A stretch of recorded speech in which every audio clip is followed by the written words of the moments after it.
Why should you practice Mulabandha? Well, because when you pull Mulabandha, then the prana, the power of life that moves downward, is guided upward. And then at the fire orbit of Manipura chakra, so where Samana prana resides, at that fire orbit it will fuse together with prana, with the power of the exhalation. The power of inhalation, the power of exhalation will fuse at the place where the fire is. And then great heat will be created in the body and great power. So at the place where the breaths are held. And that great heat in the body, through the proper practice of Mulabandha, will awaken the sleeping goddess at the root. And when the sleeping goddess at the root is awakened, then she hisses and raises herself, and she moves into the opening of Sushumna. Which is interesting. It is depicted here as a very forceful act.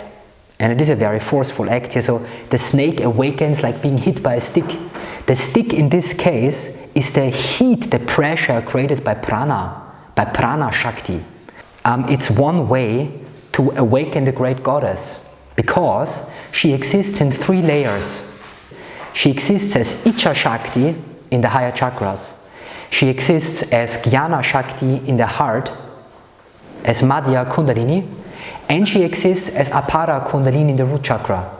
And in the form of Apara Kundalini sleeping in the root chakra, she exists as the inherent power sleeping in the physical body. This is also the way you can translate it.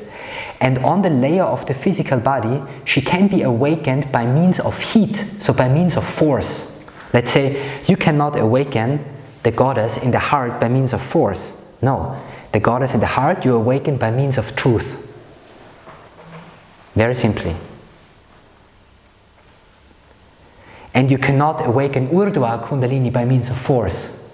Urdhva Kundalini, you awaken by means of devotion to the Supreme. However, the physical body is different.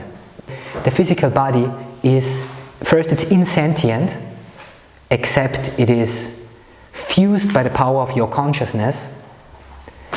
And secondly, it is that thing that is made out of action, that is craving for action, and that is the power of action.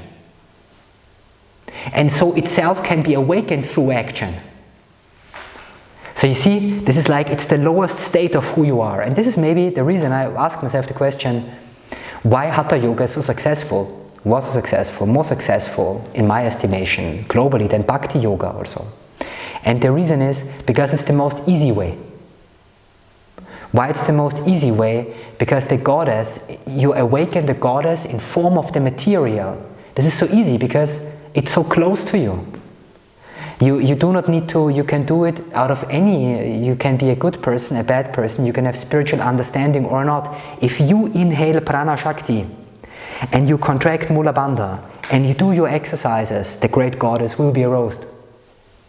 And then, bless God you, hopefully you did your yamas and niyamas. Yeah? But in any case, it is the entrance into that. So here, like the snake is awakened like being hit by a stick. It is great fire, it's great heat of Mulabandha and the base and the center.